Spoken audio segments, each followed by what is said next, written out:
The Bible says in 2 Peter chapter 3, verses 3 through 7, "First of all, you must understand that in the last days scoffers will come, scoffing and following their own evil desires.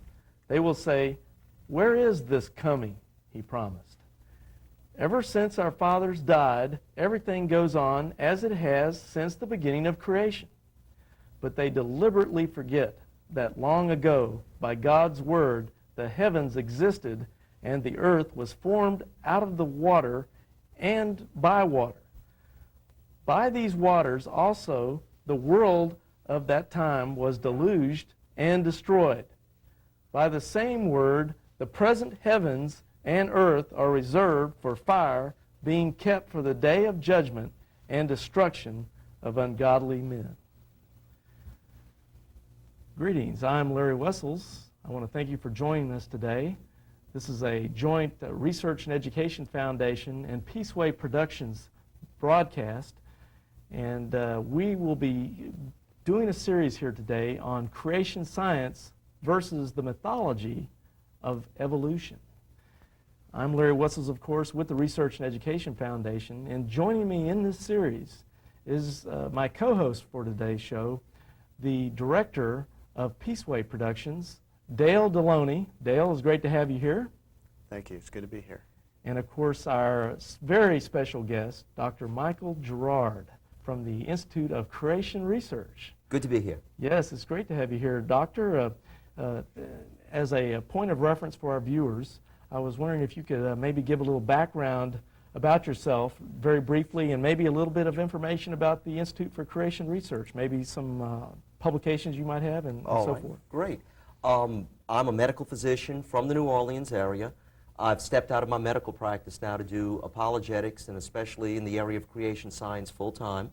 I'd worked with the Institute for Creation Research for about a 3-year period, participating in the Back to Genesis conferences. Now I do independent work. I'm on my own, but the Institute for Creation Research is an outstanding organization, many good publications, many good books that they carry. They distribute books through the Master Book Company that's affiliated with the Institute for Creation Research. People can write to ICR and get information. They can get placed on their mailing list. They'll receive a monthly publication, Acts and Facts, which will give them a little bit of scientific information about creation from both a technical and a non-technical standpoint. And it's a good way to keep abreast with what's going on in the scientific field. In fact, I see we have plenty of ICR publications before us. Maybe you'd like to show a few of those to our viewing audience. This book, Evolution, the Challenge of the Fossil Record, is the book that I first read that, right after I'd become a Christian, that convinced me that evolution had very, very serious flaws. And as I like to say, I read this book, and in about 2 weeks, it destroyed everything I'd been taught about evolution. Now, it's written by Dwayne T. Gish. Dr. Gish, brilliant gentleman, very, very outstanding scientist, a biochemist. It's interesting, a few years ago, Dr. Gish debated an evolutionist at the University of New Orleans, and the moderator of the debate at the University of New Orleans, who introduced Dr. Gish, said, "I want to just say something right at the very beginning. Lest you think that this gentleman, because he is a creationist, is not a first-rate scientist, I want you to know that in my present research project, I had to go to the library and pull a research article to duplicate some procedures that were performed by Dr. Gish." He said, "I am depending upon his science research." He said, "and I have the greatest respect for this gentleman, both as a scientist and as a man." His book, I've checked his references. It's an outstanding book. I don't want to say it's technical, but it's thorough, but it's an incredible book. For people who would like more technical information, the Creation Research Society publishes a magazine. It comes out quarterly, 4 times a year, and it's outstanding. It really does provide a lot of good information from a technical aspect. And if you write to ICR or write to the Creation Research Society, they can tell you how to get on their mailing list and what to do to become a member of the society. Several thousand creation scientists are now a member of the Creation Research Society. So when people say there are no scientists who are creationists, I just point out the fact that we now are in the number of thousands, several thousands. You're just talking about men who have a simple bachelor of science degree. In order to become a member of the Creation Research Society, you have to have an undergraduate degree in science, preferably a graduate degree. And most of those scientists who are members of the Creation Research Society do have either a master's or a doctorate degree in a physical science. Many PhDs involved. Many, many PhDs. Oh, excellent. I'd like to say also, just here in the introduction, there's many other books. Of course, this is almost the same thing. Again, there's Dr. Gish's book, Evolution, The Fossils Say No. We have Henry Morris's outstanding book here on scientific creationism. It doesn't really have a cover here, but it's an outstanding book. Also, Ken Ham has a book called The Lie, Evolution, which I think is very good. And there's just a wealth. There's the Answers book. As Dr. Girouard was saying, people can call or write, and we'll be glad to put you in touch with the Institute for Creation Research, a wealth of good scientific data, material. In fact, Doctor, would you say that much of this research, scientific data, is basically being suppressed today? I mean, you really don't hear much about this, particularly in the public schools. It's incredible to say that information is being censored out of the textbooks, off the television, being censored out of college classrooms, high school classrooms, but that's absolutely true. I believe that there's enough evidence to overwhelmingly overthrow the myth of evolution, and yet, when I sit down and I talk with especially college students, even at a graduate level, they are very, very unfamiliar with the data. And that's why I encourage college kids, hey, get some of this information. The information's available, it's there, but most of them aren't aware of it. And it's a very, very frightening thing to see that in America, where we prize liberty and freedom of information and a free exchange of ideas so much of this information is censored. I was speaking last week with the Campus Crusade for Christ. It was 90 college students from LSU in Baton Rouge, and it was incredible to see these students come up, several of them in the graduate program at LSU, and say, Dr. Girouard, I've never, ever seen this information. I've never been taught this. And it was amazing to me. You couldn't function as a medical physician that way. I'm amazed that at a college level, the suppression and the censorship is so overwhelming that the information just doesn't get in the textbooks. Well, basically it's because in public education, you're looked at as some kind of religious fanatic if you deny this theory of evolution and you assert that we got here some other way besides evolution. Is that correct? I believe that's exactly what it is, and we have to remember that evolution is actually a religion. Sir Karl Popper has been called the greatest philosopher of science who ever lived. Popper said that evolution, he called it Darwinism, was a metaphysical research program. He said it's important to realize that evolution is not a scientific fact, that it is metaphysical, and he emphasized that. Well, metaphysics is more closely allied to religion than it is to anything else. And if that's the case, if evolution is truly a religion, then as we know from speaking to people who are religious, irregardless of what fact comes up, these people have their prejudice, they have their religious belief, and especially in the case of the evolutionists, they are unwilling to acknowledge that there is overwhelming evidence to overturn not their science, but their belief system. And that's what it is. Evolution fails to meet the definition of science. Science deals with repeatable, observable phenomena that occur in the present. History deals with non-repeatable, past events for which there is an eyewitness who reports that. If it's not science and it's not history, then it only leaves belief. And again, Popper is not a Christian, he's not a creationist, he is an evolutionist, and he calls evolution a metaphysical research program. And I think there was another scientist, I can't remember his name right now, maybe you would know, I think he had something to do with the French encyclopedia. He said something to the effect that evolution is a fairy tale. Professor Louis Baron, he's been called one of the greatest scientists that France ever produced. He said, evolutionism is a fairy tale for grown-ups. This theory has helped nothing in the progress of science. It is useless, unquote. And Baron is considered the second greatest scientist that France has ever produced, next to Louis Pasteur, who himself was both a Christian and a creationist. I see, very good. And well, with that said, Doctor, I think I want to give Dale a moment here to throw in something as we get ready to move through this to hopefully show our viewing audience that, you know, we're not just a bunch of religious bigots up here that want to believe in fairy tales ourselves, but hopefully there's some verifiable data that can be reasonably looked at. And we will try to present that today in hopes that people will get the other side of the picture that I think they never get in public schools, as you were just saying, because it's almost a form of censorship and brainwashing. Brainwashing, I think, by classic definition, is presenting only one side of the argument and suppressing all other information that may refute that argument. So, Dale, what do you have to interject here? First of all, I just have to agree with you that it's very biased. Our school systems are humanistic in origin. John Dewey was a humanist and was one of the founders of our public school systems. And what a humanist does, he's an atheist, and that really deifies man. When you take God out of the picture, you deify man.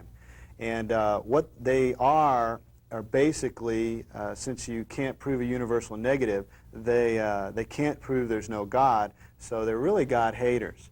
And the best way to get back at God is to explain him away. Now, they had their theory of evolution, which sounded real good. In fact, Darwin's bulldog, what's his name? Thomas Huxley.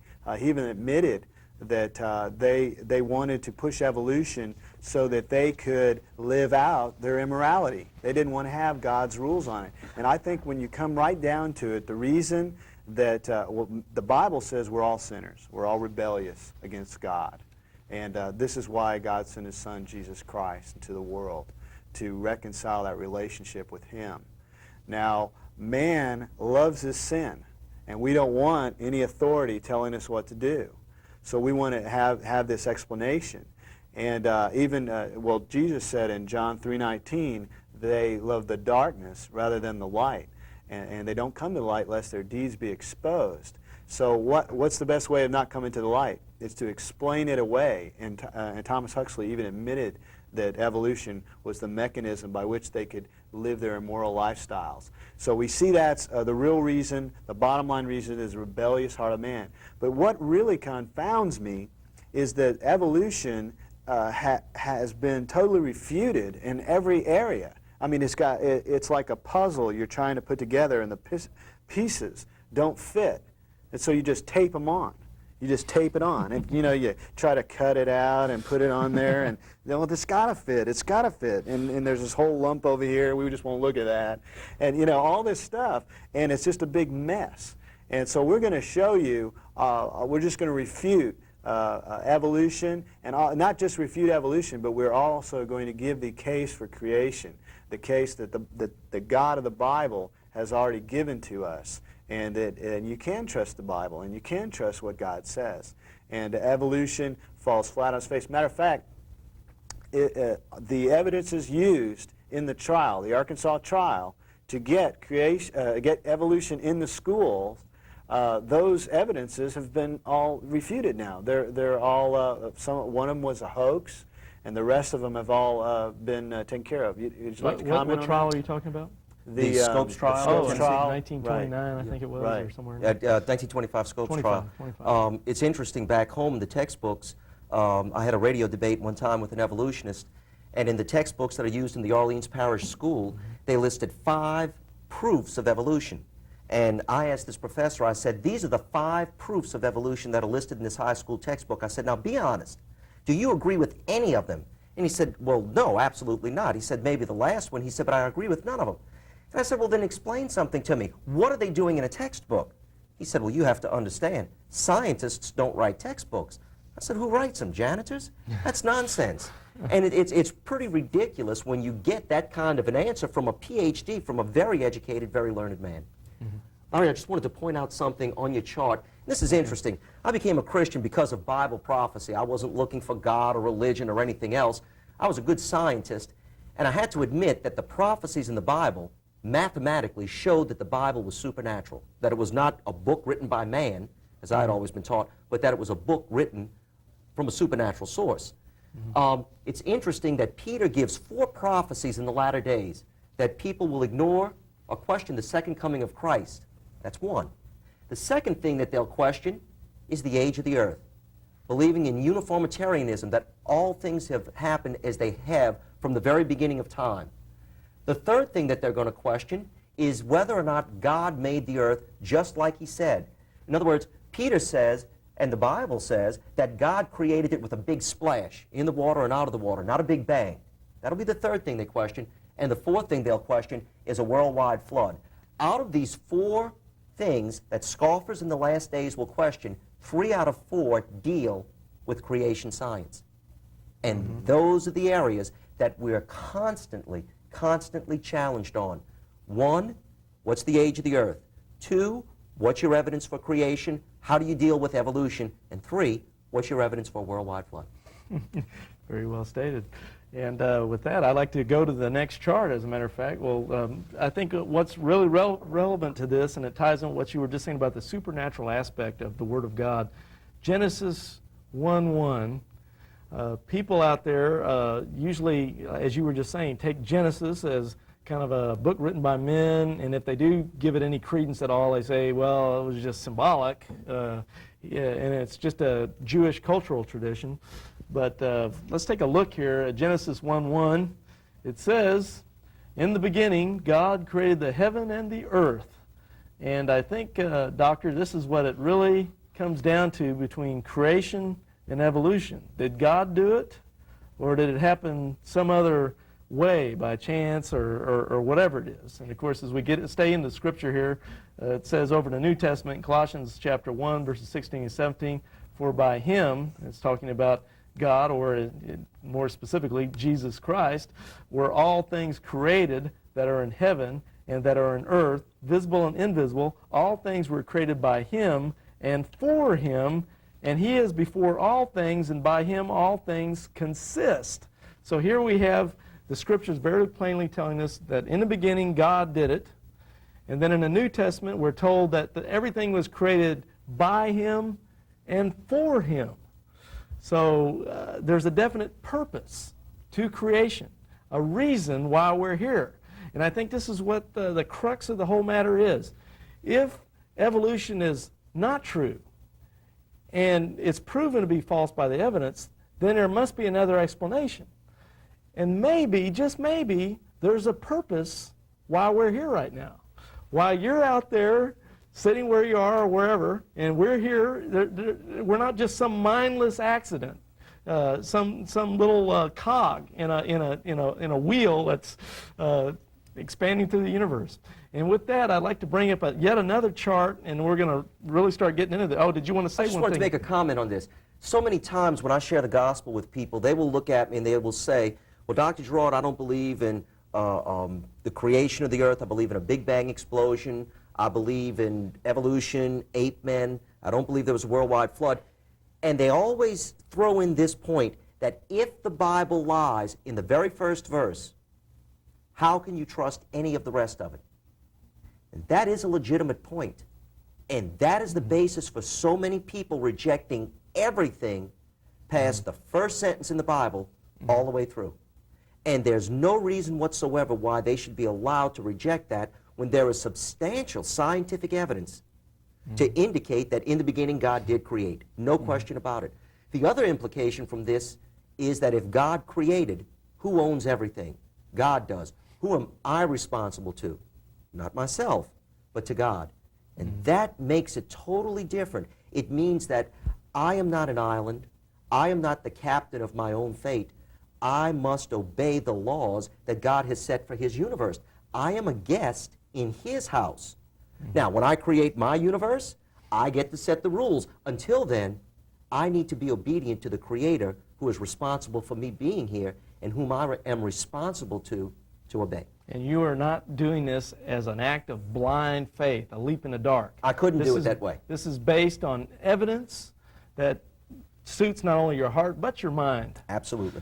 Where they work in conjunction and not against each other. Right. Very well. Well, let's go to this next chart I was just mentioning on the other side here. And then I want to set this up before we really get into all the evidences and have you, Doctor, mention some of these things, because I think a lot of people aren't trained in really thinking. They're not thinking about really what's going on. They go to school and they get all the stuff in school, and they're, like we were mentioning, brainwashed, and they just accept things. They don't stop and think about logical consequences and things going on around them. But doctor, I have 4 possible explanations for the existence of the universe, which I always like people to get their ticker going here. And I want to run through these just briefly and then have you expound a little bit on it. But it starts off here at the top. If something exists now, something has always existed. Cause and effect. Exactly. It all had to come from someplace. What's that first cause?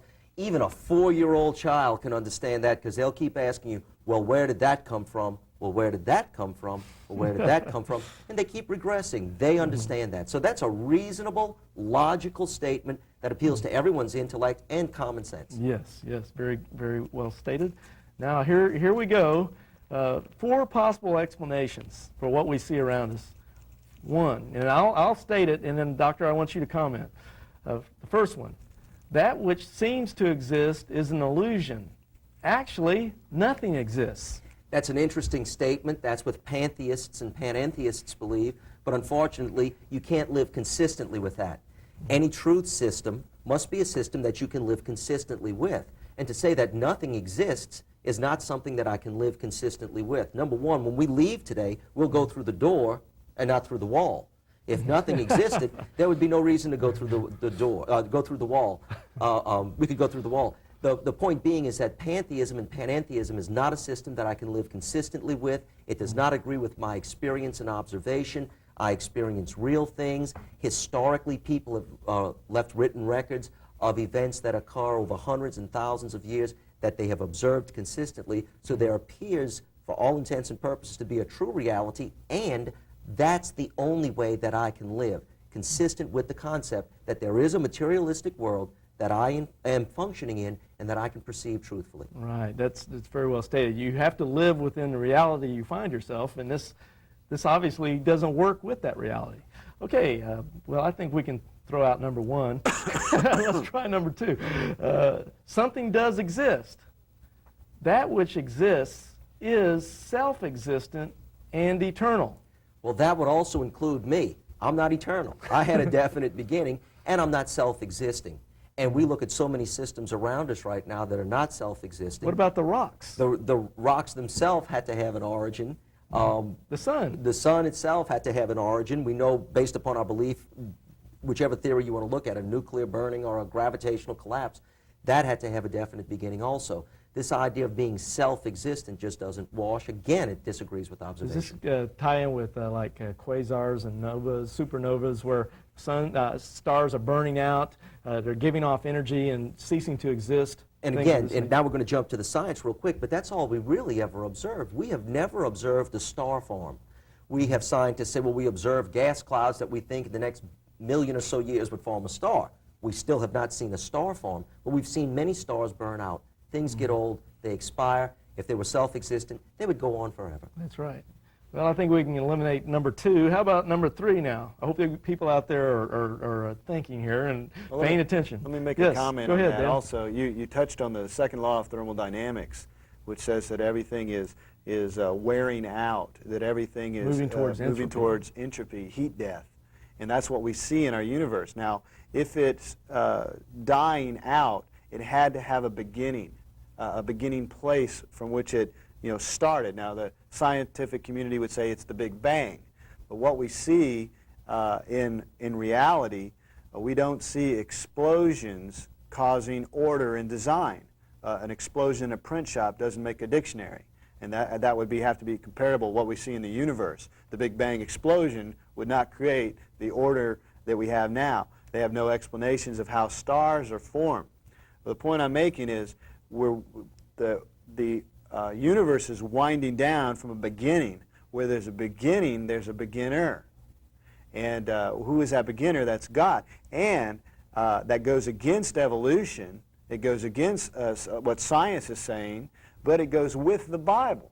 The Bible says, and you can look this up, in Psalms 102, verse 26, 25 and 26, it says that of old thou didst form the earth, and the heavens are the work of thy hands. Even they will perish, but thou dost endure, and all of them will wear out like a garment. And that's what we see, is the earth is waxing old like a garment. the sun is burning out, the stars are burning out, everything's winding down. And the Bible goes exactly with what we see in reality. Very, very well said. Okay, well, with that, I think we can definitely eliminate number 2 as a possibility. There's only 2 left here. Let's see what we can come up with. Number 3, that which exists is self-created and eternal. Again, I'm not self-created. I am not eternal. What we observe is not self-created. That falls on a scientific basis, too, because we never see anything create itself. We never see anything come about spontaneously. Spontaneous generation, if you will, especially life forms, must come from pre-existing life.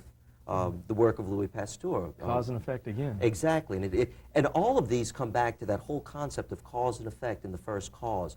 That's really the bottom line issue. For that same reason, we can reject this. And point 3, again, it also is philosophically absurd, because how can something create itself? It would have to exist, as you just stated, before it created itself. So it's a logical contradiction. It's exactly, totally absurd.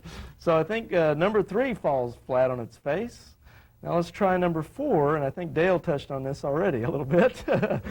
That which exists has been created by something that is self-existent and eternal. Exactly. A creation separate from the Creator, totally apart, with the Creator as that first cause. Where did that come from? Where did that come from? Until you back up to God, and you say, well, where did God come from? And God answers that question, and that's the right person to ask. God says, I didn't come from anywhere. I am self-existing. I am who am. And again, back to Moses, when Moses asked God his name, Moses had been educated in the best schools in Egypt, and Moses had talked about, I'm sure he had been taught a lot of Egyptian philosophy. Moses asked God what his name was, and God said, Moses, I'm going to answer that fundamental question in every philosophical system. I am who am. I am the self-existing one. I didn't come from any place. I have always existed. I am the self-existing one. I am who am. And it's very, very satisfying from a philosophical standpoint, and it does agree with what we can understand to be logically, rationally true. There must ultimately be a first cause, an uncaused person, an uncaused event. Even, I know from my studies in philosophy that John Stuart Mill and David Hume came to their tragic conclusions that there must be something out there that we can't observe, because the observable universe is all contingent. It's and so, as you were just stating, even those men, who of course were not Christians by any stretch of the imagination, came to that kind of conclusion that there must be something out there. Of course, they didn't prefer to call it God. That must be causing the rest of this stuff to be here. So I thought that was kind of interesting, but it ties in perfectly with what you just said. Also, I just like to say, the other day I was talking to this girl, and I was talking about, I was trying to, actually it was an operator, I was trying to get her, get a number of a creation science organization, and she says, what is that? And I said, well, they study creation evidences, and they debate evolutionists and blow them away, basically. And she goes, well, I just think that you know, the fact that the heavens and earth could be made in 7 days is a bunch of baloney. I said, well, let's look at it this way. And this is an operator, but we got into a good conversation. I said, you know, whether you want to say millions and zillions of years or 5 minutes, you have to admit for matter to come out of nothing is a supernatural event. I mean, how does matter come out of nothing? And it had to. And she was, you know, well, I don't know. I guess that would have to be a supernatural event. Well, if it's a supernatural event, then God did it, because God's the only one that could do such a thing, then you don't need that time. You know, God can do it in 5 seconds. He could do it in 5 minutes. He said he did it in 7 days, and he did. You could do a zillion years. It doesn't make any difference with the fact of creation out of nothing. And see, and once I said that to her, her eyes were open. And then I gave her some young earth evidences and told her about design and information, and she was hooked. And she said she was going to call the place and find out more information.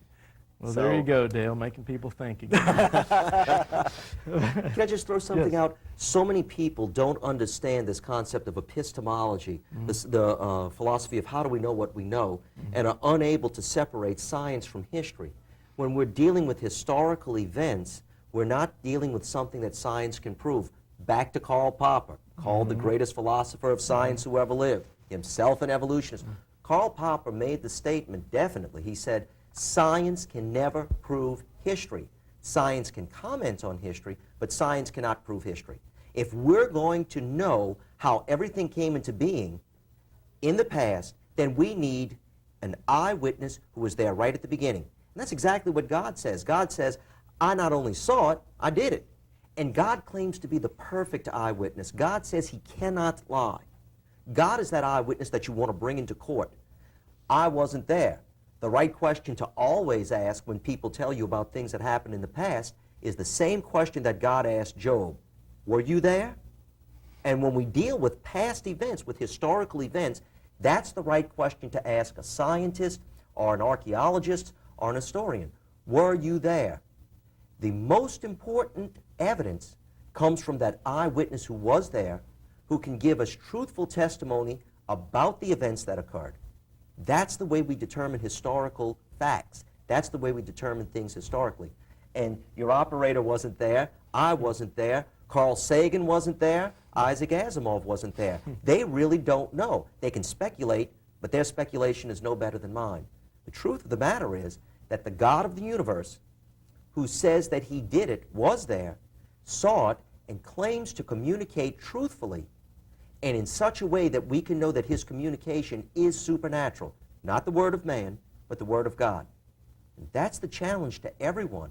The evidence to prove that is so overwhelming that if we miss it, we've missed the single most communication in the world. Right. Now we've got all these, we've gotten into this philosophical discussion, but we've got to back up what we say with facts. So That's let's it. get into the Okay, evidence. let's move on to the next chart then. And wouldn't you know it, I've got the chart backwards. Let me just flip it to side one here, and we'll start moving down. What we have now for our viewers is a bunch of commonly asked questions. We're going to let Dr. Girouard really get into a lot of this creation science we've been talking so much about. We're going to bring up, I think, valid and pertinent questions concerning this whole creation evolution controversy. And we're going to try to let the facts speak for themselves. Now, it must be pointed out at this point that the evolutionist and the creation scientists both have the same set of evidences. They're both looking at the, we have just the one world. The evolutionist looks at the Grand Canyon, and the creationist looks at the Grand Canyon. They both see the same canyon, but they come to different conclusions. The question to ask, and to use your mind and think, is what explanation is more reasonable? I mean, of course we can't on this show, you know, have God come down in the clouds and show he's here for you. What we can do is present in a rational, common sense type of way what explanations are more reasonable or fit the facts better. And that's what we're going to try to do. And fill in the gaps. Nobody ever has all the evidence or information, but I will propose this. Those of us who have gone through public and even Christian education have had much of the evidence censored.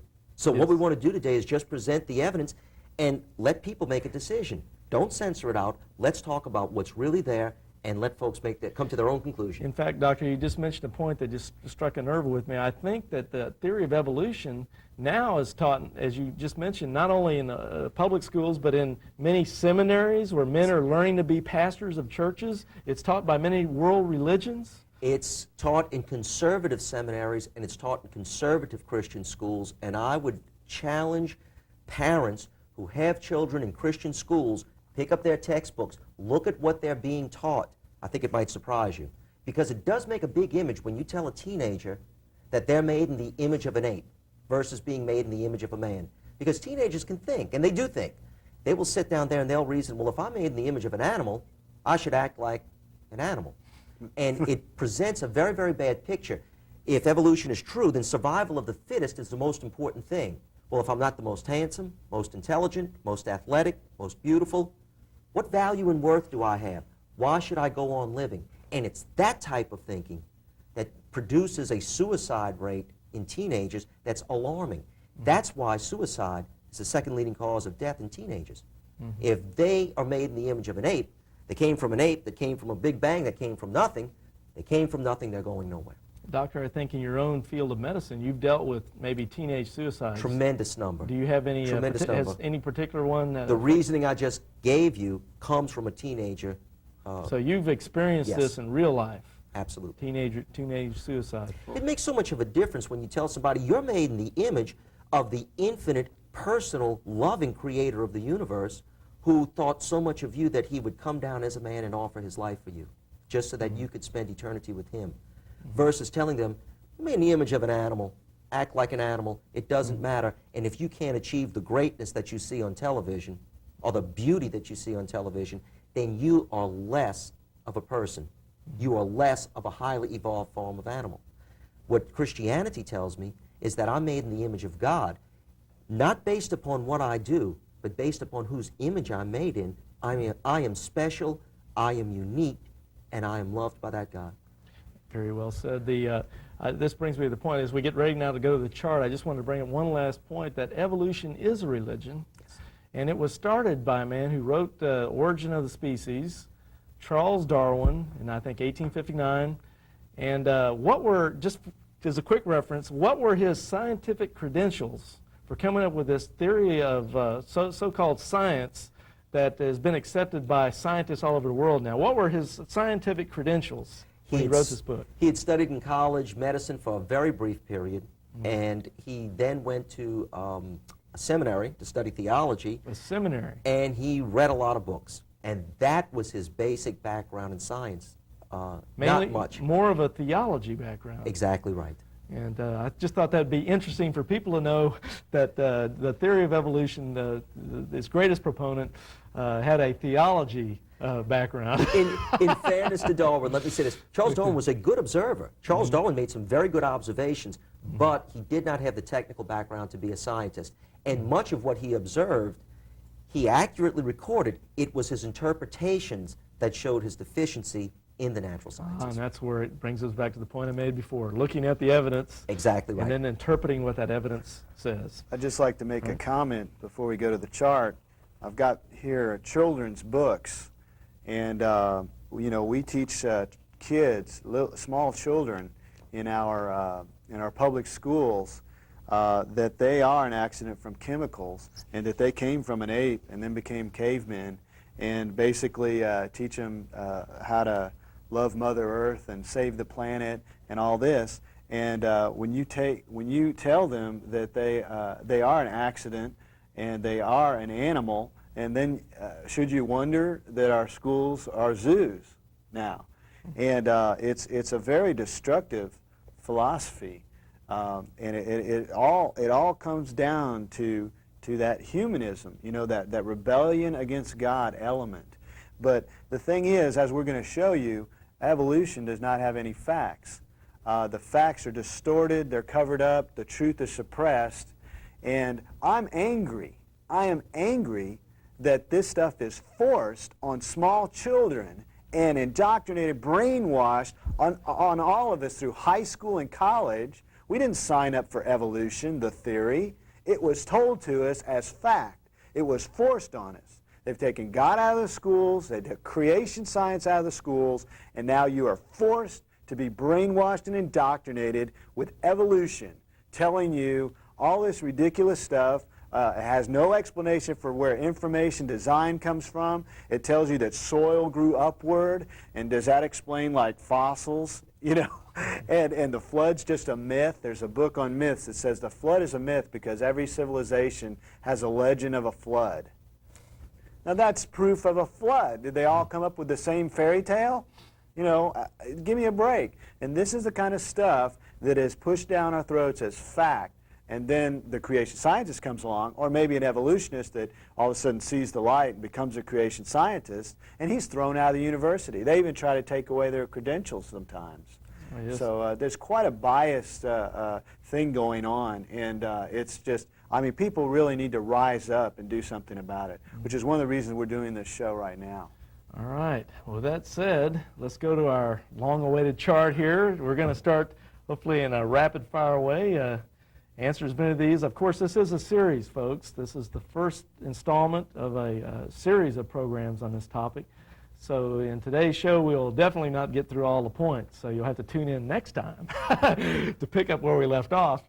And as we continue through these fascinating questions pertaining to origins, and I hope that what you'll be hearing here will be truly exciting for you, and that you'll definitely contact the Institute for Creation Research or send Dr. Girouard a letter. You can mail it to our ministries. The phone numbers and mailing addresses are on the show and at the end of the show, so feel free to contact us, and we'll see that Dr. Girouard gets any information, and also the Institute of Creation Research, which will have their address too at the end of the program. So with that said, let's move to the chart. As we get into all these points we want to bring up and have Dr. Girouard talk about, I just wanted to mention with this asterisk here, the word science. Dr. Girouard's already mentioned something about it already in the program. The question is, what is it? And I just wanted to bring up the fact that in science, a lot of times there's these, in the question of evolution, there's a lot of preconceived ideas and presuppositions that you have to deal with in this whole controversy. Something falsely called science could be nothing more than a scientist's preconceived ideas or his presuppositions. Could you talk a little bit about what is science, and then how should the average person out there look out for these preconceived ideas that scientists usually force into their interpretation of data? And I'll give an example. Science is that body of knowledge that we gather by using the scientific method. In science, we deal with repeatable, observable events, and because they're repeatable, they have to occur in the present. So for science to be science, we deal with repeatable events that occur in the present that are observable. When we deal with past events, like the Big Bang explosion, it's not science. When we deal with non-observable events, like the Big Bang explosion, it's not science. When we deal with non-repeatable events, like the Big Bang explosion, it's not science. That might be a prejudice, that's a belief. Now, again, some people, and I've had different folks argue and say, well, listen, the Big Bang or evolution in any aspect occurred in the past and it's non-repeatable, and therefore it's history. History does occur in the past, it is non-repeatable. However, history requires an eyewitness. And there was no eyewitness for any aspect of evolution. And that we have to remember, that evolution fails the test of science, it fails the test of history, it becomes a belief system. But what about the preconceived ideas and the prejudices? Everyone who does anything, scientist, lawyer, physician, whatever, enters their pursuit with a preconceived idea and a prejudice. We try very, very hard to get rid of that preconceived idea, to get rid of that prejudice, but there's always a bias in what everyone does. The question is, when we report scientifically certain things, are we reporting the data or our prejudice? Most of the times when we pick up a newspaper article or when we pick up a magazine article, we are not reading about experimental data or observed phenomena. What we're reading about is one man's interpretation of the data. That interpretation will contain his prejudice. And that's been seen most notably in this whole area of evolution, particularly in the area that deals with ape men, particularly in the area that deals with astrophysics and astronomical observations. Most of the things that are reported are not directly observed. What is directly observed are certain patterns of spectral lines, etc., electromagnetic phenomena. But that's reported as if we see, and I'll give one example, a star forming. So many times in the past years, we've had newspaper headlines, scientists observe star formation. When that is not occurring at all, what is being observed is that a large cloud of gases is seen in one area. Well, that could be the remnant of a star that exploded. That could just be a conglomeration of gases that first became visible. But what we do get reported is the interpretation, which does not necessarily fit the data, and that's where the prejudice comes in. Let me state this also. Whenever you see a prejudice, whenever you see a scientist who's working in a college or a university, if he does not obey the party line and state what they want him to state, his job is in jeopardy. Can I quote to you from an article in Scientific America. Now that sounds like political correctness. That's exactly what it comes down to. So there's and PC in science, huh? exactly right. Well, that's where it leads. It leads to that. When you take God out of the picture, you're left with finite, immoral, human beings, and it's all going to lead to the same type of thought. The thought is going to have to be very liberal and very immoral, which is PC. Well, I know also the great writer from Oxford University, C.S. Lewis. He was fearful of losing his position at the university, so he never came right out with his creationist perspective. So what he did was, in his Chronicles of Narnia, he mentioned it as an allegory so that they couldn't nail him, because he had to be careful in his what he stated for fear of losing his professorship at Oxford University. Incredible. It's amazing when you have to do that in allegory through one of your novels to get your creationist view out. But anyway, have you found the article here? I found the article. This is from Scientific American, February 1992. It's an article written by Jeffrey Burbridge, professor of physics at the University of California, San Diego, former director of the Kitt Peak National Observatory, page 120. He talks about Big Bang cosmology in this article entitled, Why Only One Big Bang? He makes these statements. Big Bang cosmology is probably as widely believed as has been any theory of the universe in the history of Western civilization. It rests, however, on many untested and, in some cases, untestable assumptions. Indeed, Big Bang cosmology has become a bandwagon of thought that reflects faith as much as objective truth. He goes on to say, those of us who have been around long enough know that peer review and the refereeing of papers have become a form of censorship. This man is an evolutionist now. He's not a creationist stating this. It is extraordinarily difficult to get financial support or viewing time on a telescope unless one writes a proposal that follows the party line. A few years back, Halton C. Arp was denied telescope time at Mount Wilson and Palomar observatories because his observing program had found and continued to find evidence contrary to standard cosmology. And then he goes on to say there are good reasons to think the Big Bang model is seriously flawed. He states that none of these ideas can be directly tested, and he concludes by saying the Big Bang ultimately reflects some cosmologists' search for creation and for a beginning. That search properly lies in the realm of metaphysics, not science. It's interesting that he talks about the pressure that was put on one particular scientist because he didn't cling to the party line. He was denied access to the scientific instruments that would disprove this particular theory of the Big Bang. Well, that's not good science.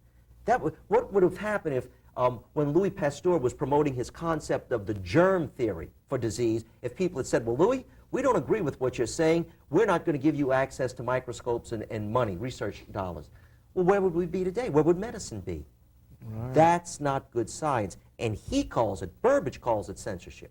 Yeah, but then there's someone that would respond to that and say, well, I read a newspaper article a while back that said that they proved the Big Bang because there was some kind of minute variation in some meter thing that some astronomer was. Have you heard of that? The Kobe satellite data. The problem with the Kobe satellite data is that, and it's admitted by Smoot, the researcher who's looking at the data, he says we don't know which points are real and which points are noise.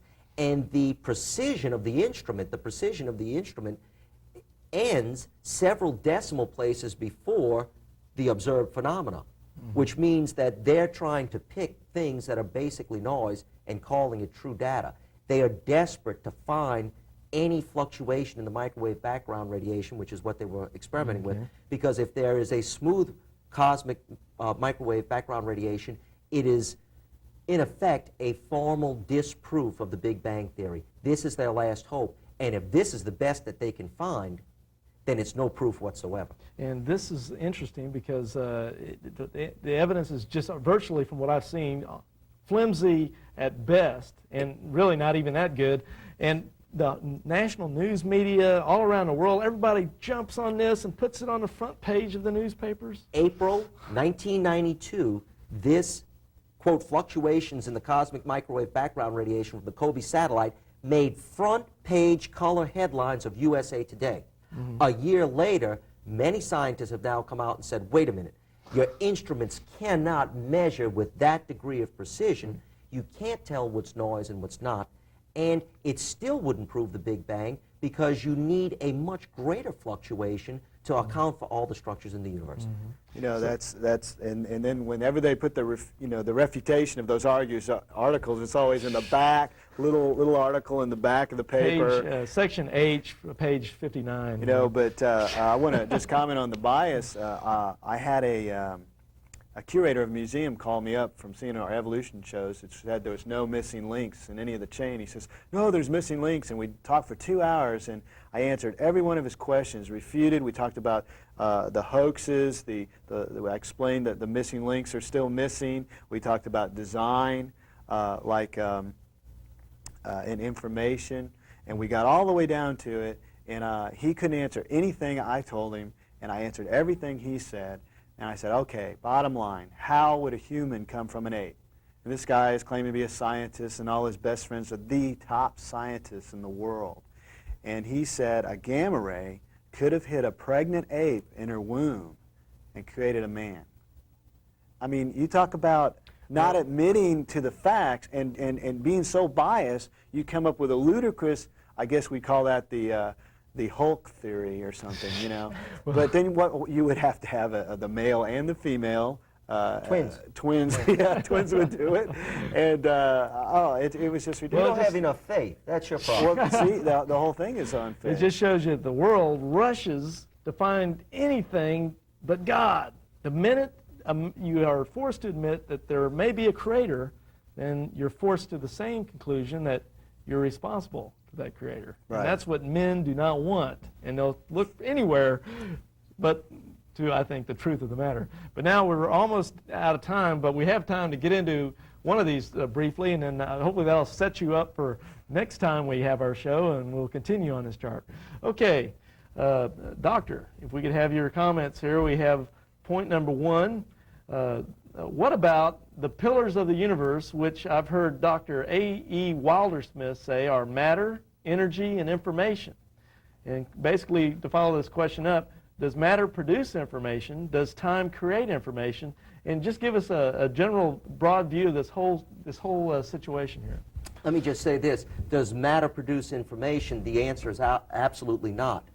There's some good books written on that, and I guess the best one was a book written by Thaxton, Bradley, and Olson, some chemical engineers. Dr. Bradley, I believe, is at Texas A&M, and they look at the experimental evidence to see if you can get, especially this one, information from non-information. If matter by itself has enough information to form DNA and RNA, the informational molecules that make up every living system. Okay, so that's the definition that the viewers at home are wondering about. When we say information, are we talking about amino acids? Okay, well, we're what are we talking about information in a biological system. We mean usable information. We don't mean information as it applies to information theory as the physicist understands it. We mean usable information that can go to direct processes and be used to replicate organisms, to do serious beneficial functions that promote life, that maintain life, that sustain life. We just don't mean throwing a bunch of amino acids into a system. A physicist would look at that from the concept of information theory and call that information. We're talking about usable information, and that's very, very important. If somebody wants to go through the mathematical derivations of these things, Brillouin, Schrodinger, Dr. Yockey has done extensive work on that. Thaxton, Bradley, and Olson take it and put it in a simplistic view, look at the experimental evidence, and in their excellent book, The Mystery of Life's Origin, conclude you could never, ever get information from matter. But I know we're almost out of time, and this is something really important. I want to take up on that a little bit later. In fact, with our time running now, we have about a minute left in the program. We will continue. We're going to get into all kinds of fascinating information, fossils and thermodynamics and microevolution, and all these different questions of dinosaurs. I know everybody wants to know about that, especially in light of Jurassic Park. But with the time running out on us, gentlemen, I would like each of you to give maybe a 30-second comment here to the viewers at home about this whole, in a quick summation, and then we'll sign off the show. I would just ask the viewers at home to ask yourself this question: is evolution possibly a myth? Could it just be a propaganda ploy that's being promoted? And if so, what evidence would you accept to prove it? Second thing I would ask them to consider: have you ever asked an evolutionary scientist this question? What evidence or evidences would be significant and substantial enough to disprove evolution? That's the most important question. Very good. Dale, final comments. I would like to comment on the information. The DNA code, the DNA itself has tons and tons of coded information. And there's no natural science that explains where information came from. If you find a watch in the desert, you don't say it just happened. There's a watchmaker, an intelligent designer, the faces on Mount Rushmore. Carl Sagan said if we got one message from outer space, that would prove that there's intelligent people on other planets. Well, we've got tons of information around us that proves that there's an intelligent designer, an intelligent creator. And I would just like to point you to the Bible, that in the very... All right. Time's about up here, Dale. Okay. I'd like to thank you all for joining us today. I'm Larry Wessels with Dale Deloney and Dr. Michael Girouard from the Institute for Creation Research. Join us next time when we'll pick up this subject again. If you need to call or write, the numbers are at the end of the show. God bless you.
The Bible says in Romans chapter 1, starting in verse 19, because that which may be known of God is manifest in them, for God has shown it unto them. For the invisible things of him from the creation of the world are clearly seen, being understood by the things that are made, even his eternal power and Godhead, so that they are without excuse. Because that, when they knew God, they glorified him not as God, neither were thankful, but became vain in their imaginations, and their foolish heart was darkened. Professing themselves to be wise, they became fools. Greetings. I'm Larry Wessels with the Research and Education Foundation, and I want to thank you for joining us today for this joint Research and Education Foundation and Peaceway Production broadcast on the topic of creation science versus evolution today. Well, joining me in this very special broadcast is the director of Peace Wave Productions, Dale Deloney. Thank you for being here, Dale. And our very special guest, Dr. Michael Girouard from the Institute for Creation Research. Thank you. Great to have you here, Doctor. Good to be here. And for our viewing audience, Doctor, as we did in the first broadcast in this series, I'd like you to give a little background on yourself and a little information and maybe some of the materials that are available from the Institute for Creation Research. Certainly. I'm a medical physician from New Orleans, and I've stepped down from my medical practice now to do the area of biblical apologetics full-time, specializing in the area of creation science. I had lectured with the Institute for Creation Research for about a 3-year period, and now I'm out on my own. Still communicate with them and still think that they're the finest research institute in the area of creation science in America. And they do a tremendous number of very good publications, a lot of books that would answer questions about the area of creation science. They can be contacted. If they'll contact you, I'm sure that you'll give them the address that they can write and get a book list and do some different things to get on their mailing list and tap into the tremendous amount of resources, both video, audio, and books that they have that will answer questions about creation science. So many people have questions. How do dinosaurs fit with the Bible? What about the evidence of fossils? What about 8 men? Various publications from the Institute for Creation Research will answer those questions regardless of what technical level you're at. If you have a degree from high school or possibly didn't finish high school, or if you have some young people, they have some non-technical books, they have some things especially for children. If you have a degree, if you have a graduate degree, they have some technical articles that discuss that. This is one of their book catalogs that talks about that.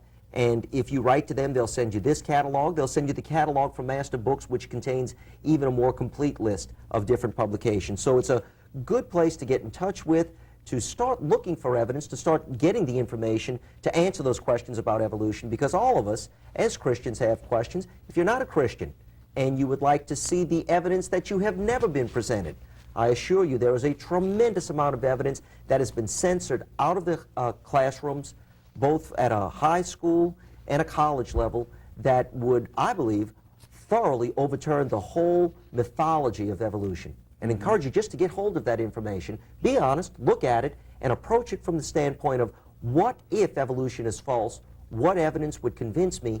And now let me look at the evidence. Thank you, Doctor. I'd like to say also to our viewing audience that some of those books that Dr. Girouard was mentioning here are, one here is Evolution, The Fossils Say No by Dr. Dwayne Gish. Outstanding book, just one of many, many, many they have. Another one that I think is very outstanding, The Lie, Evolution by Ken Ham. And these are just 2 of many that are available from the Institute for Creation Research.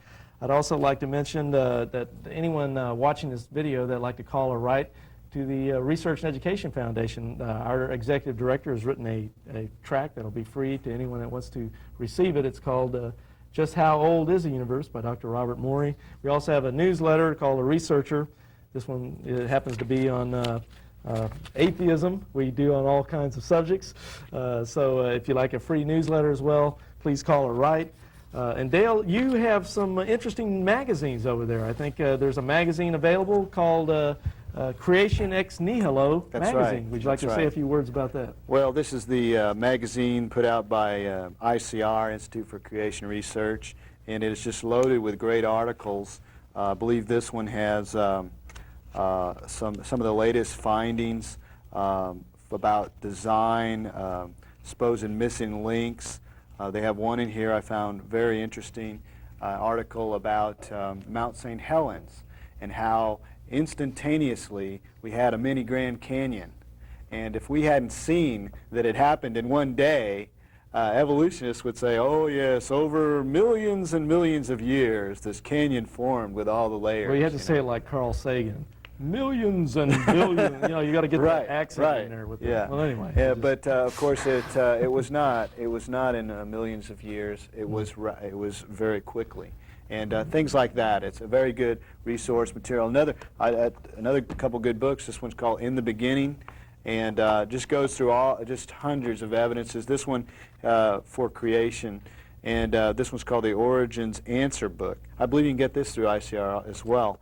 And it's very easy to understand. It lists over 100 young Earth evidences, dating methods which say that we have a young Earth. And of course, evolution needs that magic dust of millions of years to take the facts we see out of the range of the observable and into some kind of fantasy land.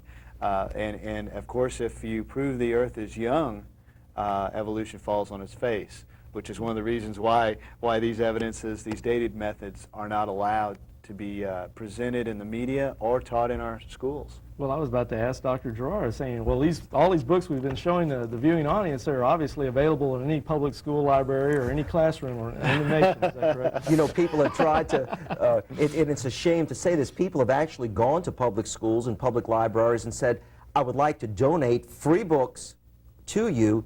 And when these public facilities are presented with books and they realize that they are, from a creation science standpoint, even if they have no mention of God or the Bible, etc., these public institutes in many cases just reject the books or say thank you and throw them in the garbage can.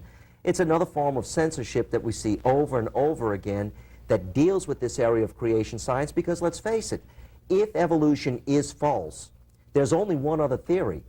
That theory, one other belief, that there is a creator God, and if there is a creator who put me here, then I am not the ultimate in existence. I am responsible to that creator. I am part of his creation. I am obligated to him. He gets to set the rules, regulations, and guidelines simply because it is his universe, and because he's powerful enough to make everything, he has the power to enforce those rules. I then become obligated to him. And that's the philosophical basis why so many people reject this idea of creation. They want to get away from the concept that there is a creator to whom they are responsible. It's that old, unfortunately, it's that old American adage, I don't want to be responsible for anything except myself. I don't want anybody telling me what to do. What gives you the right to set rules, regulations? What gives you the right to set morality? The truth of the matter is that if God is the creator, he not only has the right, he has the power, and he will enforce it.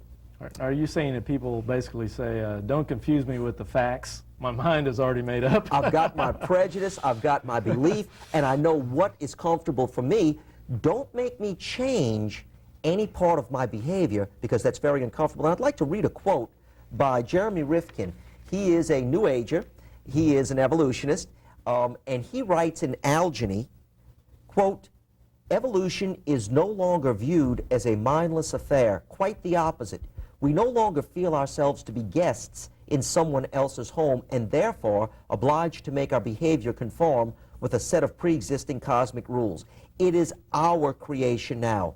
We make the rules. We establish the parameters of reality. We create the world, and because we do, we no longer feel beholden to outside forces. We no longer have to justify our behavior, for we are the architects of the universe. We are responsible for nothing outside ourselves, for we are the kingdom, the power, and the glory forever. Unquote. Whoa, sounds pretty religious to me, this evolutionary talk. Now, you know, speaking of religious concepts, I just thought of this. Classic orthodoxy in Christianity, there's a belief in the Trinity, the Father, Son, and Holy Spirit. But I believe the evolutionists have a Trinity also. It's called Father Time, Mother Nature, and Lady Luck. So you can choose which Trinity you want to believe in. But I'll go with what we will be discussing here, what a rational man would come to be the logical consequence of the facts and evidence. And yet, you know, it's interesting because the Trinity of the evolutionist is really very little different from the Trinity of the creationist. Both created everything out of nothing. Both are invisible. Both are outside the natural laws of science. The main difference is that the God of the Bible communicates truthfully to man and is a personal creator. The God of the evolutionist does not communicate at all, and while both subject themselves to the test of science, the God of the Bible will withstand the test, prove himself to be supernatural, prove his communication to be true. The God of evolution collapses under the weight of his own criteria. scientific legitimacy. And that's what we're going to look at today. That's right, because I do believe the God of the evolutionists rolls snake eyes in the big dice game in the sky. But anyway, let's. Let me comment on the rebellion of man. I believe that Satan used the temptation. You can be as God to Eve. And I believe we have that same temptation today. See, evolution is a way of us explaining God away. When you take God out of the picture, you deify man. Man becomes God, like the New Ager. He says, "I am the Creator. Me, I'm." So that's how rebellious we are. So all evolution is an excuse to. We say, okay, there's no God. Now I can indulge in sin and perversion.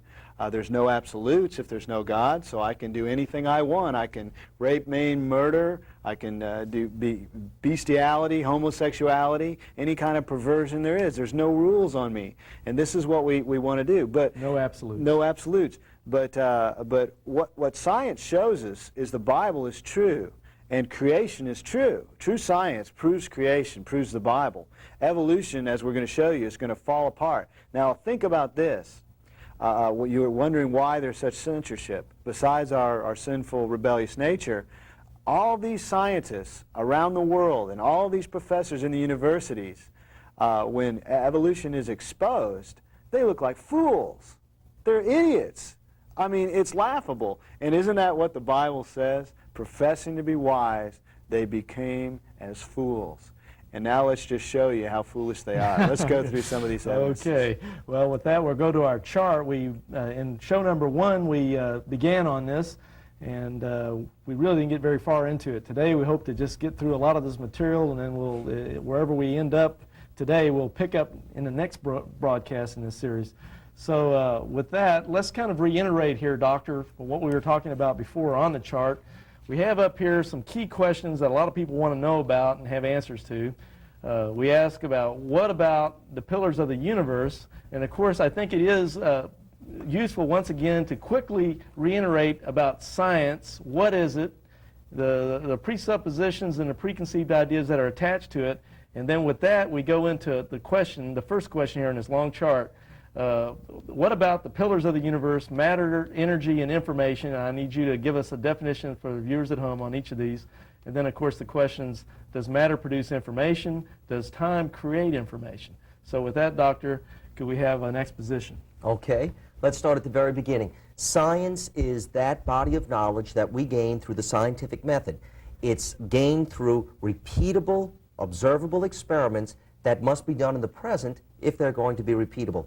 And science includes that body of knowledge. Now, some of the preconceived ideas and some of the prejudices that are involved with that are when we go into our experiments or when we take our data after the experiments and place an interpretation on that data that involves our prejudice and our preconceived ideas. That is not science at that point in time. That's trying to make our belief system fit with the evidence. Unfortunately, as we know about evidence, there are 3 basic problems with evidence. Evidence is good. Evidence is wonderful, but it has 3 deficiencies. Evidence is always incomplete. No matter how much we do know, there's still a tremendous body of information that we don't know. So every scientist is under that limitation of evidence. It's always incomplete. We can always find more evidence that may completely reverse our belief system. The second problem with evidence is that it's often withheld. I hate to say this, but some of the evidence that gets into scientific journals just is not all the evidence that that researcher has. Evidence that would tend to disprove that particular person's position is intentionally withheld, and that happens a lot more often than not. Evidence can also be faked, and as we see when we study the Ape Men series and some different areas of science, evidence, faked evidence, falsified data continues to be a problem, not just 100 years ago, but even now.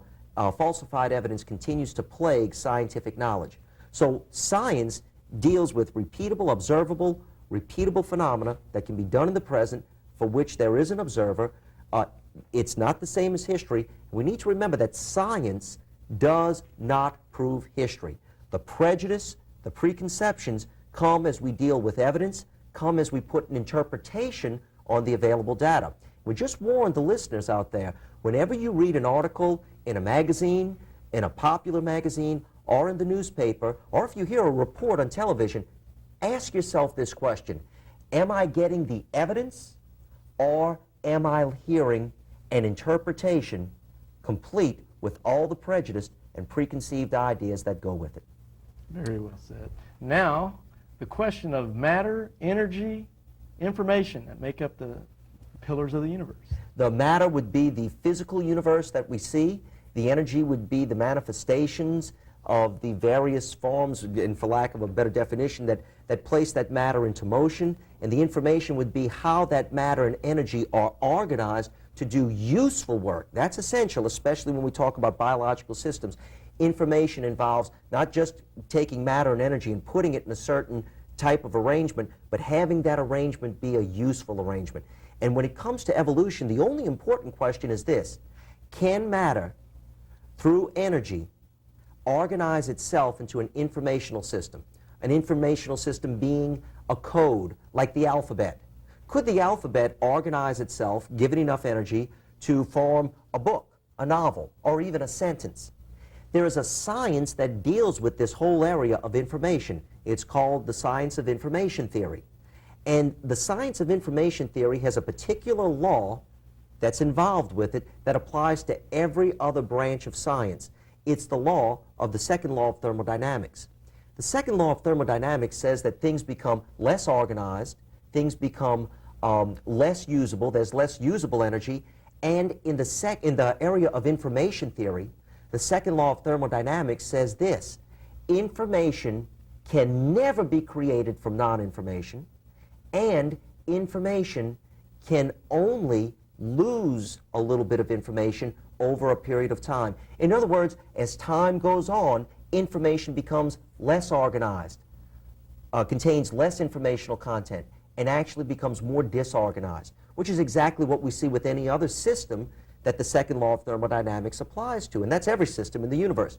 If you park your automobile outside and leave it there for a year, it's not going to evolve into a Mercedes-Benz. It's going to rust, it's going to wear down, the tires will go flat, the battery will go dead, it'll get ugly.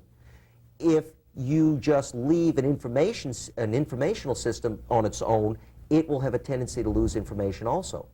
But to leave that informational system on its own for millions or billions of years, it will never organize into more information.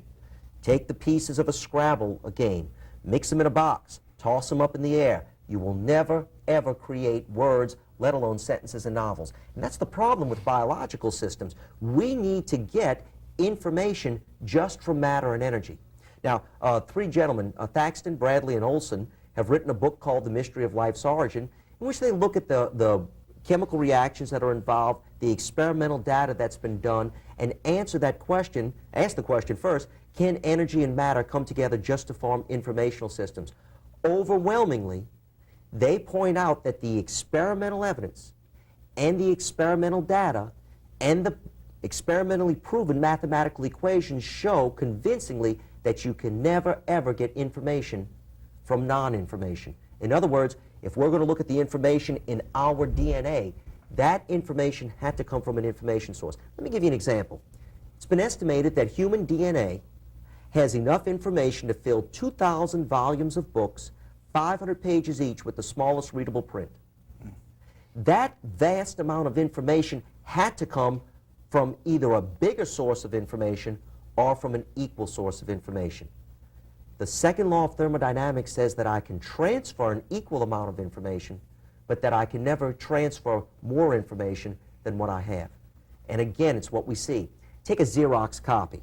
Copy it. Take the newest copy, copy it. Take the newest copy, copy that one. Do that 1,000,000 times.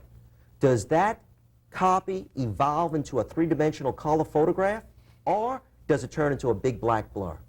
Information is always lost. And this is what kills the evolutionist. He cannot start with molecules that have no information and have them evolve into living organisms that have vast amounts of information, so much so that you could fill 2,000 volumes of books, 500 pages each, with the smallest readable print. If you walked in a library with 2,000 volumes of books, the last thing you would think is that that library got there by an explosion in a print shop. That's right. Right, very well.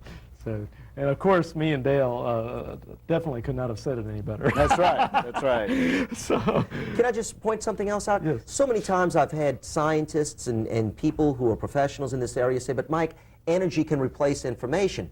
Almost, but not really. And there's experimental evidence to prove that. Thaxton, Bradley, and Olson looked at that question, whether or not you can replace information with energy, the Earth being an open system, allowing sunlight to beat on these chemicals, possibly with enough energy they could evolve over billions of years into living systems. In order to turn 1 mole of chemicals, just chemicals, into DNA with only 10 million nucleotides, it would take 30,200,000 kilocalories of energy. That is so much energy that those chemical bonds in that DNA would completely vaporize. Energy never replaces information. If you need information, you need information. To organize those molecules, you need information. Energy will never, ever work. And at the very bottom of evolution, getting life from non-life, that destroys the whole idea of evolution. Because if I can't get chemicals ever to come together and form living things, then I have to have an information source, an intelligence source. Call him God to step in and do it. And once I bring God into the picture, it's no longer evolution. That's right. There's no natural science that explain where information comes from, and that includes evolution. However, the Bible does explain where information comes from. But I'd like to take it even back a little further. Where did the molecules come from? Where does the matter come out of nothing? And our finite minds, you sitting there, you can't understand how matter comes out of nothing. And if I could explain it to you, you couldn't understand the explanation. And this should be proof to you that there is a supernatural creation out of nothing, ex nihilo. And that is only explained by the Bible. Again, not by the evolutionist. He doesn't know. He says, I don't know. Well, how did the molecules get here? I don't know. How did they organize? I don't know. Accidentally. I mean, they have no answers. The Bible has the answers. but now what about the scientists, the evolutionary people that would say, oh, there's scientists that have created life in a test tube? That's absolutely false. And even if they did create life in a test tube, what they would prove is that it takes an intelligent scientist with millions of dollars of equipment to make life out of non-life.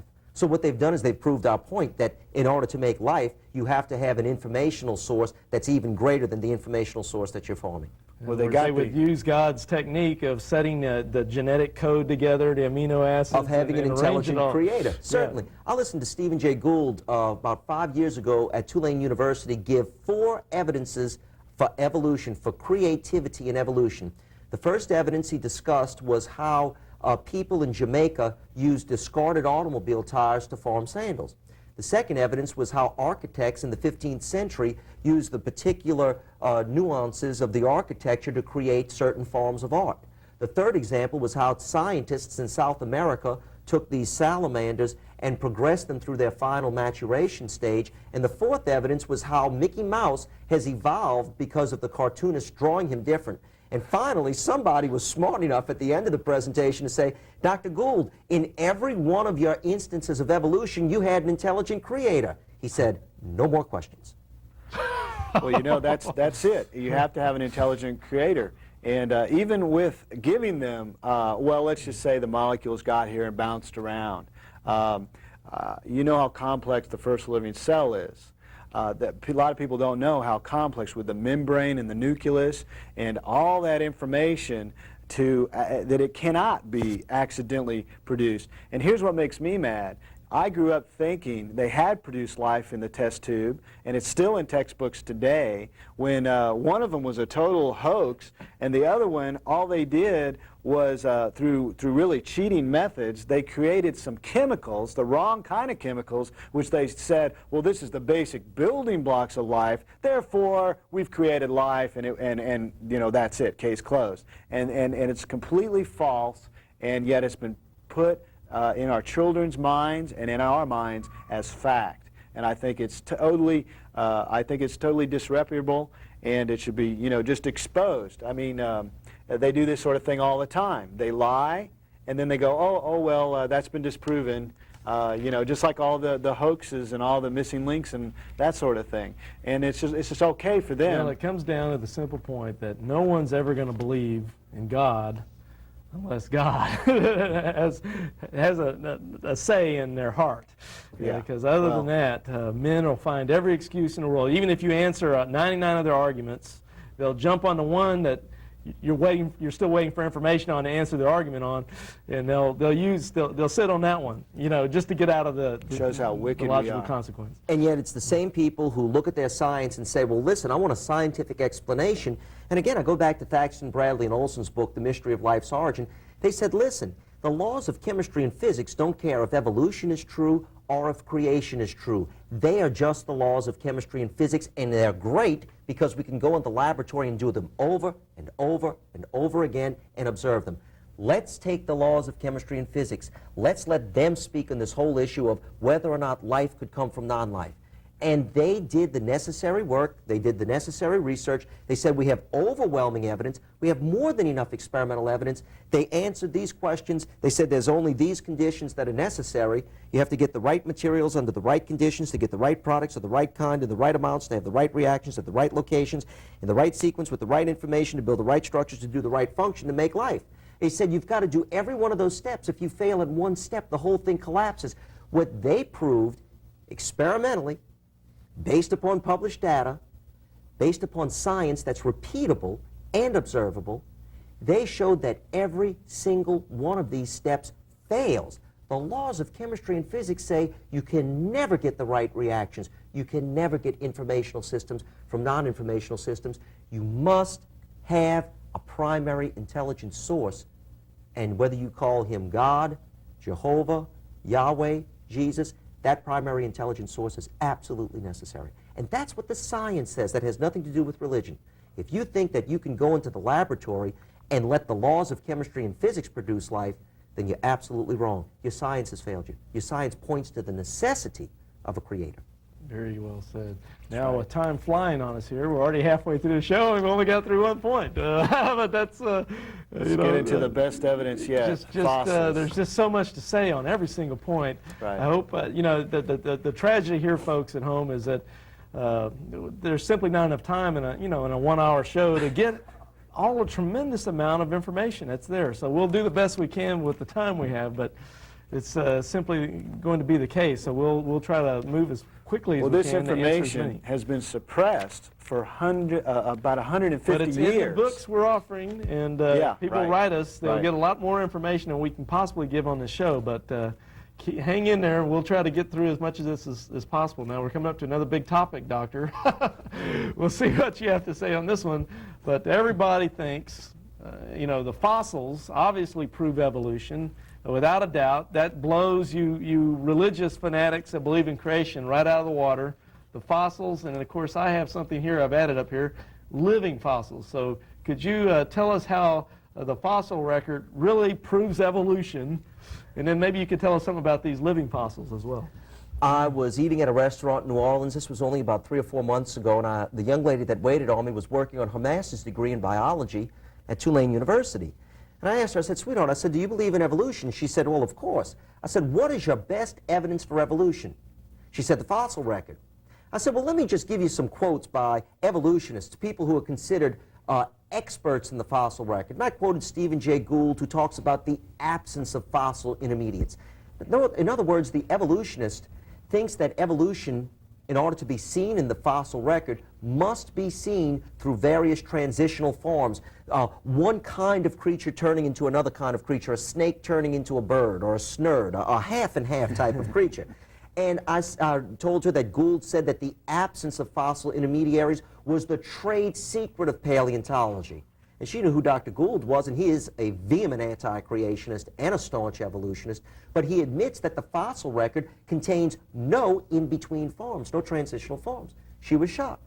I went ahead and I quoted Dr. Colin Patterson, considered one of the world's foremost paleontologists. He is the senior paleontologist at the British Natural History Museum. Several years ago, he wrote a book on evolution. He included no examples of transitional forms. Well, one of the scientists in this country, Dr. Lou Sunderland, wrote him and said, where are your examples of the transitional forms? And what happened was, Dr. Patterson wrote back and said, I'll lay it on the line. I don't have any examples. In fact, he said, if I knew of any fossil or living, I would certainly have included them in my book. He said that there were no transitional forms. The senior paleontologist at the British Natural History Museum admitting that the evidence for evolution, which every textbook says is in the fossil record, this paleontologist saying, no, the evidence is not there. David B. Kitts said that, evolution requires transitional forms, and paleontology, the fossil record, fails to provide them. Mark Ridley said that no evolutionist uses the fossil record in arguing about evolution with the creationist. The truth of the matter is that the evolutionary experts themselves do not believe that there are transitional forms. Do not believe that there are any. So the fossil record is an absolute flop. Well, of course, you're talking about missing links here, and but someone could say, well, that's only because they have so few fossils. They Goodness just gracious. have just a few, and that's why they haven't found all these missing links. And that's what Charles Darwin said. Charles Darwin, when he wrote his book, admitted that there were no examples of fossil intermediates, and he said that that was the strongest objection against his theory. The problem is that since Darwin first made that statement, and again, Darwin thought it was because of the lack of fossils that had been uncovered, and that was somewhat legitimate 100 years ago, 130 years ago when Darwin wrote his book. The problem is that now we have unearthed billions of fossils. Dr. Robert Broom says at the Cairo Supergroup in Africa, there are 800 billion fossil vertebrates. So to go around now and say that there aren't enough fossils simply is not true, and the evolutionists themselves have admitted that. As far back as the 1920s, Goldschmidt said, we've got enough fossil evidence now, and guess what? It is thoroughly lacking in transitional forms. The fossil record should be overwhelmingly, more than anything else, transitional forms, and according to the evolutionists, those transitional forms just don't occur. And now we mentioned this living fossils. Could you tell us something about that? Greatest example of a living fossil would be the coelacanth fish. It was a total shock when this fish, which was supposed to be the evolutionary ancestor of the amphibians, was discovered alive off the coast of Africa back in the 1930s. When they pulled the fish up and cut it open, they were hoping to find all of these evolutionary structures evolving. What they found was 100% fish. In fact, to make the matters worse, the coelacanth wasn't a bony fish. It was a cartilaginous fish, just like the sharks. So here is a fish that the evolutionists claimed was supposed to be closer to our ancestors on land with bony skeletons, and actually it was further away than even the bony fish that they had discarded. Yeah, so this is something that was supposed to have been like 70 million years old, and 70 million years extinct, no record of it, and here it is showing up alive. I believe it was in 1939 off the coast of Madagascar that they captured one. How does something disappear in the fossil record for 70 million years and then show up alive? Maybe that fossil record isn't what the evolutionist wants it to be. Now, that's fascinating. I've got a Creation Ex Nihilo magazine here with me, and it mentioned a couple of interesting facts I just wanted to throw in on this particular topic since you brought it up. I thought it was fascinating myself, but I'll just read it for the viewers at home from page 13. It's from an article called Where Jurassic Park Went Wrong. And he mentioned something about dinosaur sightings, but this ties in with things that are supposed to be extinct and things along this line. He says, but could real dinosaurs be living today? What about all the reported sightings? If dinosaurs died out more than 60 million years ago, as evolutionists propose, then there can't be any convincing evidence for their living today or even in recent times. Yet fresh, unfossilized dinosaur bones have been found.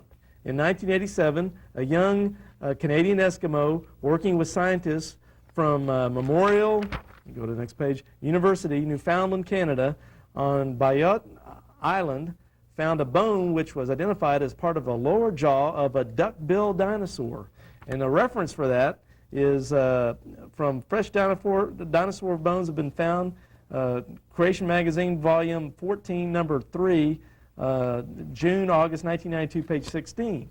In 1981, Scientists identified dinosaur bones which have been found in Alaska 20 years earlier. The bones had been so fresh that the geologists who had found them thought at first they could have been bison bones. They have now been identified as belonging to horned dinosaurs, duck-billed dinosaurs, and small carnivorous dinosaurs. And we have the documentation on that. And it just goes on with pages about huge flying reptiles. What do you call those huge flying reptiles? Pterodactyls. Pterodactyls? Pterodactyls. It says here in 1950, the Illustrated London News of February 9, 1856, page 166, reported that a workman digging a railway tunnel in France last century disturbed a huge winged creature at Coulmont in Haute-Marne while blasting rock for the tunnel. The creature was described as livid black with a long neck and sharp teeth. It looked like a bat and its skin was thick and oily. It died soon after. Its wingspan measured at 3.22 meters, 10 feet 7 inches. A naturalist immediately recognized it as belonging to the genus Pterodactylus annus, and it matched the remains of known pterodactyl fossils. And this goes on with information like this. I thought that was rather fascinating. Sorry I took so much time, but I thought it was just something you don't hear about. I'd just like to say that the very fact that we have so many fossils, which can only happen because of rapid burial. Okay, think about it. When things die, they deteriorate. They dissolve into the soil. Now, I was taught in school, I don't know about you guys, but I was taught that the layering we see in the earth just kind of grows upward.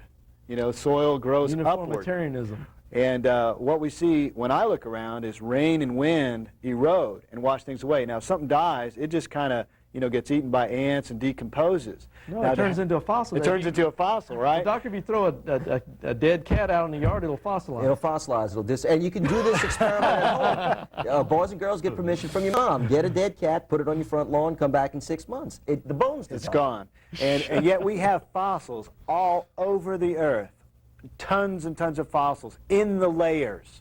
The layers couldn't have grown up over it. You don't have a horse like this for a couple million years while the sediments grow up. But yet a flood, what the Bible says, what God tells us, a flood would cause the layering of the sediments, would cause rapid burial, which would make a lot of fossils. Now they're so-called tree. They have the missing gaps. They have things out of order. It doesn't fit.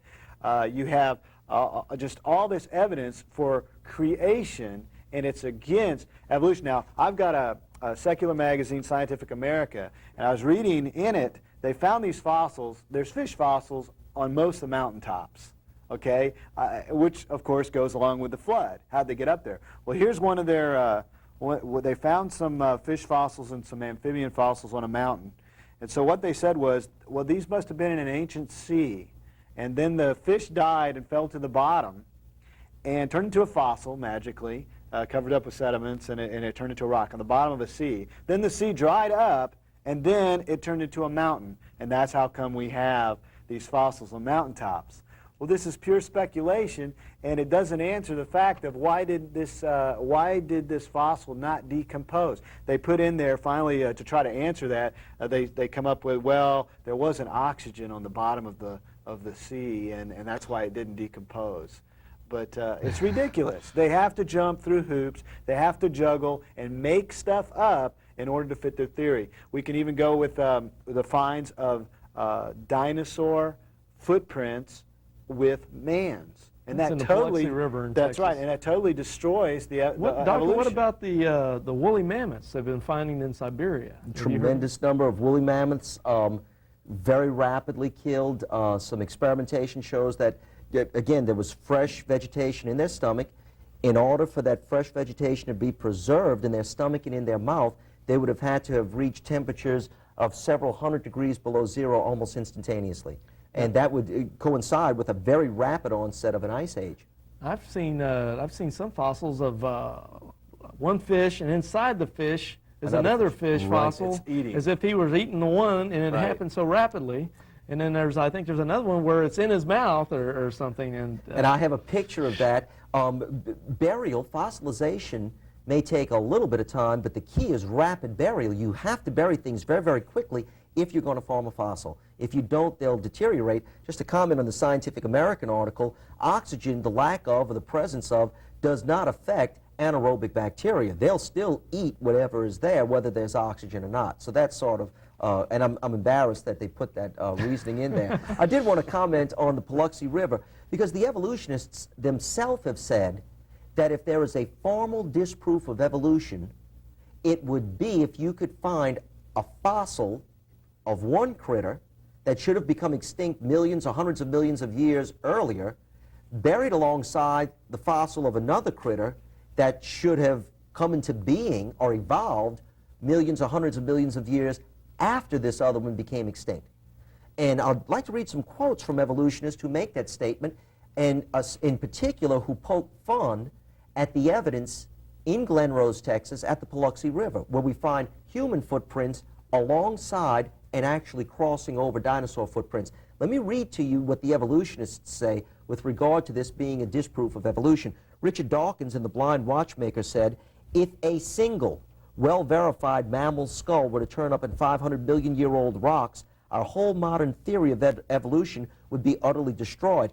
And Dawkins went on then to talk about how that would relate to the evidence at the Paluxy River, that if indeed that evidence was true, if you really did have human footprints alongside dinosaur footprints, according to this anti-creationist evolutionist Richard Dawkins, then that would be a formal disproof of evolution.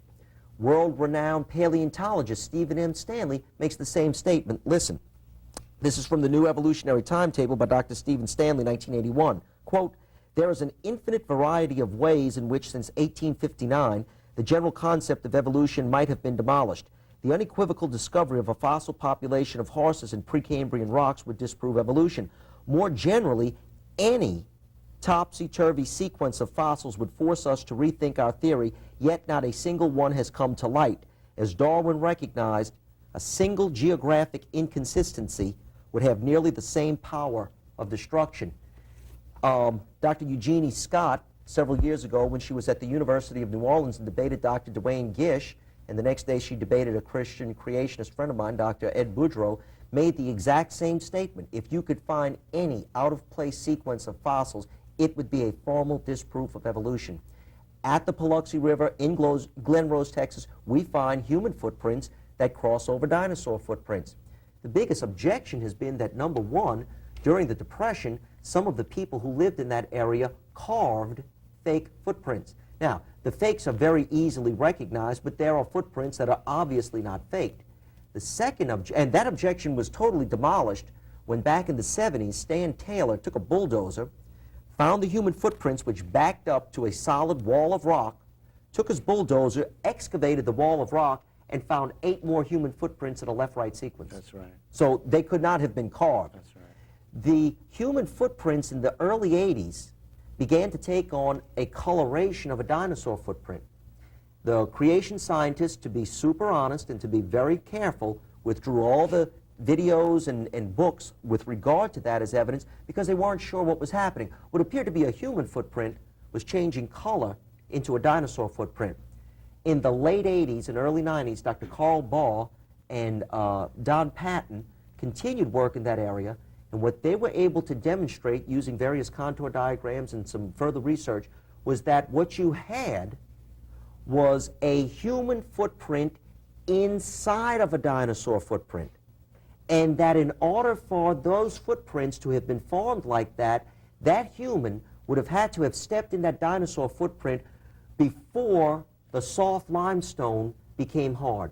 So after the dinosaur put his footprint in the limestone, within 2 hours before it hardened, that human came and walked right behind him, like he was tracking or like he was hunting that dinosaur. The Gui hunters in Africa walk in the footprints of the prey that they stalk simply because it allows them to walk much more quietly.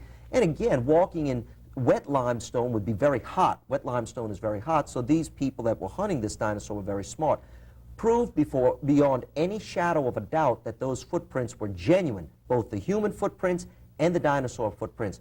Took the best human footprint, sectioned through the toes, the ball of the foot, and the heel to see if there were pressure lines.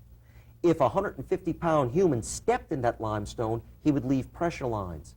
If it was carved, there would be no pressure lines. And when they sectioned through that foot, those pressure lines were there. Not a fake, And according to the evolutionist, not the creationist, but according to the evolutionist, that is a formal disproof of evolution.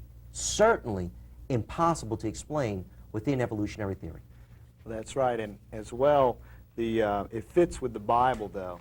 We have the tropical foliage that's found in the mammoths, in Siberia and the Arctic Circle, which shows that the Earth had a tropical climate at one time. Well, after the flood, the climate was changed, the dinosaurs died out, but there was a few in the beginning. Now, Job mentions 3 different kinds of dinosaurs: Leviathan, Behemoth.